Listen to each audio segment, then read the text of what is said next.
So not too long ago, I was able to catch the original Alien in movie theaters for its 45th anniversary, and I was really happy I was able to, the one by Ridley Scott.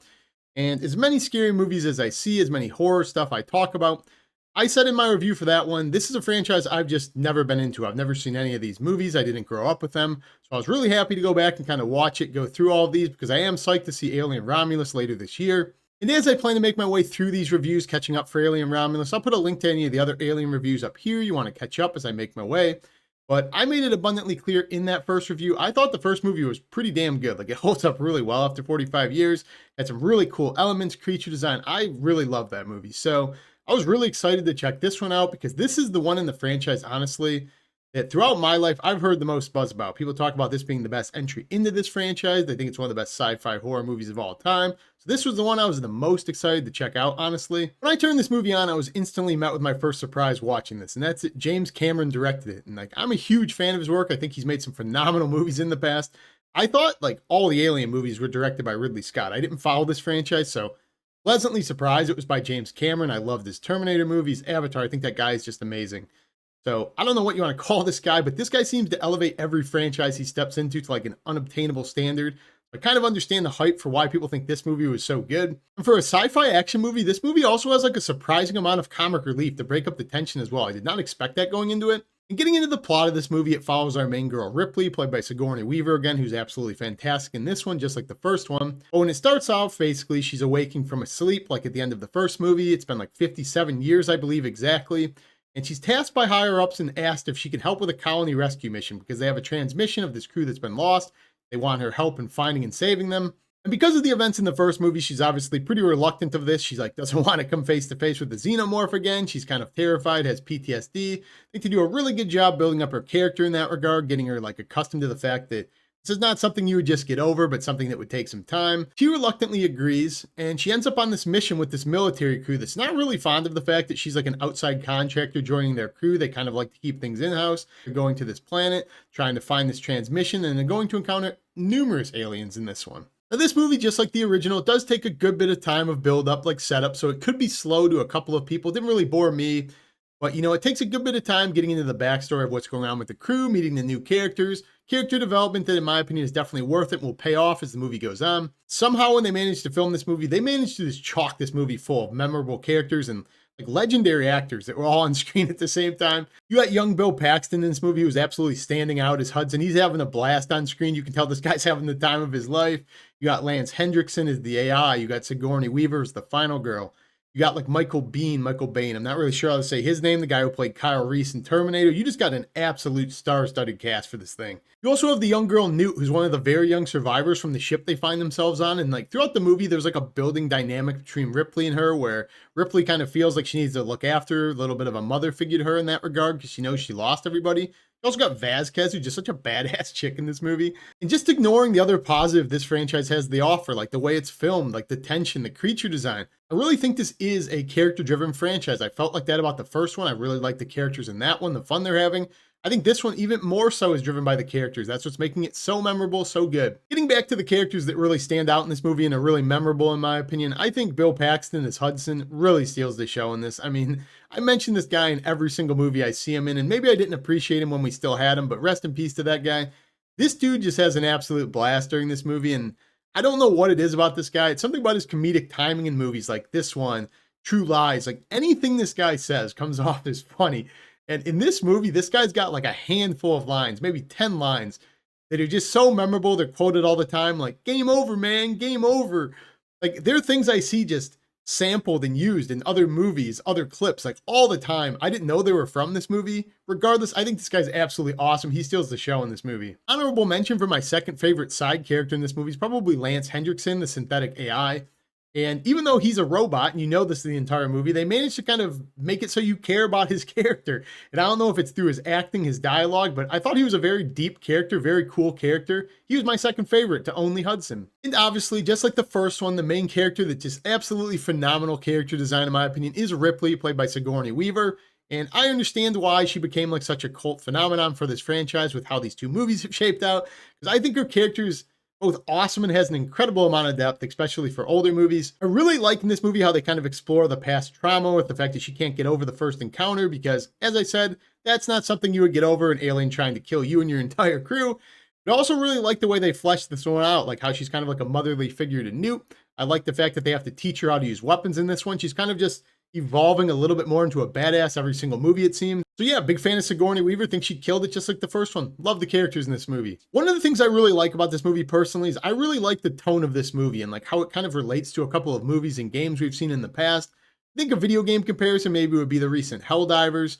But for a movie combination for me, like how it feels to hang out with this crew, the buddy survival fighting aliens, it was like a hybrid to me of Predator mixed with Starship Troopers. And if I was doing a side-by-side contrast of the two, the original and this one, I think what really differentiates the two is the first one is more of like a scary movie, and this movie's more of like a sci-fi action movie that just has a lot more action to it. And while you are having fun with this movie, something that really stands out, and I feel like this is like a James Cameron staple at this point, is the attention to detail in the world he's building. In like all of his movies, he does this. And for me, that's really important because it keeps you immersed in the fact that this is a legitimate world, this is a legitimate threat. And there's like a handful of things that really stood out to me in the attention to detail. I respected a ton watching this. When you're hanging out with the Marines in the ship and they're fighting the aliens and such, I thought it was like really cool that they keep the comms so tight and crisp, like serious. They're always in a tight formation. I think that's a detail that makes the cast very believable that these are real Marines. I also like the fact that when you're following the Marines, they keep alternating between body cam footage and not. It makes you feel like your boots on the ground right with these guys, really immersive. Also a huge fan of the fact that when they kill the aliens, they kind of let you know in the first movie and this, that the aliens have acid for blood. And, that's a detail they have a lot of bit of fun with in this movie where people are really close to the aliens when they shoot an alien or stab an alien and acid gets on them. I think that's a detail you could really forget as the movie goes on. They really buy into that. I think that's really fun and cool. And lastly, what I think is really cool is this entire environment. It's like super claustrophobic.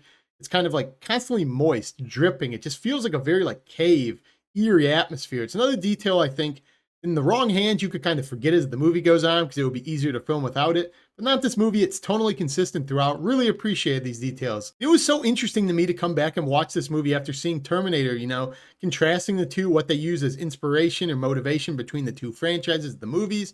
And in the original Terminator, there's only one guy. It's like a single killer. It's just like a cyborg. Just like the original Alien, there's only one alien. It's very claustrophobic in that regard. But both the sequels just got like way bigger, 10 times in scale, way more action, way more enemies and threats in the movies. Just a lot of comparisons I thought were super cool in these movies. There was also a handful of scenes to me in particular that stood out as what would be motivation or inspiration for Terminator 2 when he made it. Like some scenes he used in this that completely contrasted. He kind of like reused them in Terminator. But the one that definitely stuck out to me is there was like a conveyor belt scene in this movie where somebody's falling down like a cog that's spinning, and it's the way he kills the Terminator at the end of the first one, and you kind of see that in like Terminator 2 for a major scene. Something I just thought was really fun, seeing how he was reusing techniques, getting better and improving upon them. But when you get to the reason why we're all here, the main cell of the show, the alien, I think the cinematography, the visuals in this movie, both CGI and non, holds up phenomenally well. I mean, I couldn't even tell for the most part what was CGI, what was practical. All the alien effects were completely badass. Aside from like the weird little lightning techniques with CGI he reused in the Terminator movies, thought this movie looked phenomenal. And I've previously disclosed, I'm not a big bug person, so all of like the face hugger designs, all of the xenomorph designs, something I did not expect going into this franchise is how unsettling they are to me. Like, I think the creature designs in these movies are absolutely awesome, especially the nest scene in this. Like, the xenomorph is even bigger and badder. The fact that it's like drooling from the mouth, it's just like such a heinous design. I don't know. I love the xenomorph design in this movie, even more so than the first one. In the scene that they introduce you to the xenomorphs in this one, and you kind of start seeing there's numerous ones, the ambush scenes, I thought that scene was so damn cool. It's definitely the coolest scene in this franchise so far. It's like a 10 to 15 minute scene of action that was just relentlessly awesome. Like so many different kill techniques, camera shots, the use of the acid on death. I thought that was definitely the standout scene in this movie. Had an absolute blast with that scene. And when you get to the third act in general of this movie, I think the entire third act of this movie is absolutely legendary, like an all-time awesome movie. Like, it has like 3 endings in one where it kept ending and I was like, oh, the movie's over. But it kept going. Like, it kept on like surprising and it kept going. It was never over. But all of like the mini endings kept simultaneously getting better. I mean, the scene that's included with Lance Hendrickson, not going to really say what happens to him or what happens to his character. You have the final fight with Ripley, where she's in like the big metallic mech suit. It was just absolutely awesome. I think there's so many different techniques, so many different visuals they use in the finale. Absolutely love the conclusion. The entire last 20-30 minutes of this movie is all time, in my opinion. If I had to fish for a couple of negatives to this movie, I'd say some of the CGI is dated, like the electricity, the sparks in particular. There's like one scene of like an explosion that's extremely dated where the background seems like it's like a collapsing green screen. That one did stand out. It takes a little bit of time to get into. Like I said, it doesn't really bother me taking like 30, 40 minutes character development story. It pays off.